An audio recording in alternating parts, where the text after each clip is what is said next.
Okay, everybody, we're going to go over the setup for the spinning back fist from a live fight situation, okay? So first off, guys, I have to use my jab or my left leg kick to figure out where she is, okay? Because I just don't want to throw the punch without setting it up, okay, or knowing where she's at. So then I'm going to go double jab. Now I have a position of where she is, or the left leg kick. Now I know where she is, okay? So jab, jab to the feint, or to the fake with the kick, okay? I just want to get her moving, get her thinking about other things other than my spinning back fist, okay? So I'm going to go feint to the fake, okay? Then I'm going to come throw the cross, okay? As she knows, as she steps out. Now, if I just throw it from here, no bueno. Even though it lands, that's not where I want to be. I want to step this leg across here. Now, wherever she is, I have the most power in my hips. To throw and hit, okay? Control, okay? We dazed her. Okay, we're going to come in nice and low. She's going to shoot. Majority of fighters, they get hurt, they're going to shoot, okay?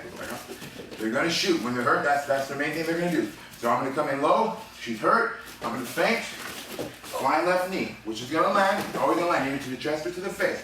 Now remember, when your opponent's down, they're still dangerous. They have the up kicks. You know, a lot of guys want to go underneath, go for the ankle locks, go for the hooks, all that stuff. So we want to stay nice and low. We already know that our opponent's hurt, okay? Notice the foot that's up. We're going to throw that foot by, step to the outside with the front leg, and throw the right. So I'm here, throw the foot by. Notice it puts her body down in position. Also, notice how I'm loading all the back weight to the side that I'm punching. Coming over the top, finishing with the hand over the top. Now let's do it in full speed. Due to a nagging injury, our director Justin steps in for me during the cycle. We start the cycle off with both fighters gauging their distance and moving lightly. Emmanuel's going to set up his back fist with a low kick. A few basic housekeeping items. Notice that Emmanuel's hips and ground foot are turned as he throws. If you throw kicks without turning your foot, your kick lacks power, your opponent doesn't give it any respect, and you risk injury like Anderson Silva.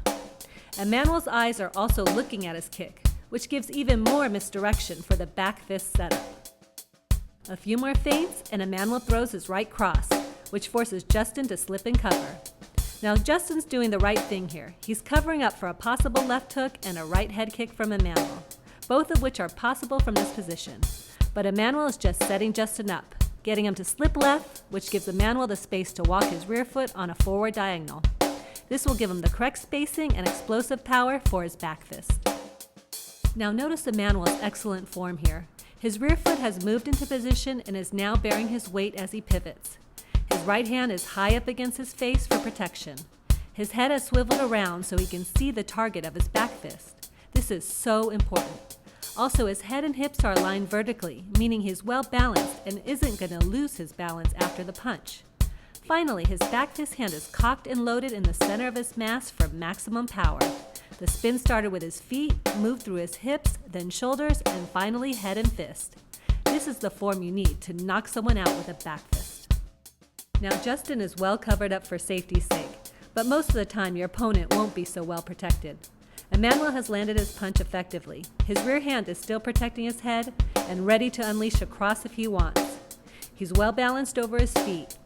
The back fist has landed with the edge of Emmanuel's hand and not the actual back of his hand. This is the most powerful type of back fist and reduces the risk of injury of the small bones in the back of the hand. The back fist is aimed against Justin's ear, which is a perfect place to aim because it makes your opponent off balance. Emmanuel has landed the back fist and now he has to follow up. Justin is dazed, and the first instinct of most fighters is to shoot for a takedown to escape more strikes. As he shoots, Emmanuel brings his rear leg up for the knee and Justin runs right into it. Let's isolate something here. You can throw either knee depending on the circumstance. With good technique, like Emmanuel has here, the power is really generated by the injured opponent, whose shoot provides the force. Justin runs right into it, and Emmanuel's in good position to follow up.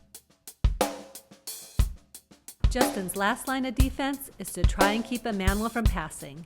He's got a foot on Emmanuel's front knee and has the other free for up kicks, hook controls, and other strategies. In response, Emmanuel is protecting himself with his right arm and keeping pressure over his downed opponent. With a hurt opponent, you don't want to stay here too long. You want to go for the finish.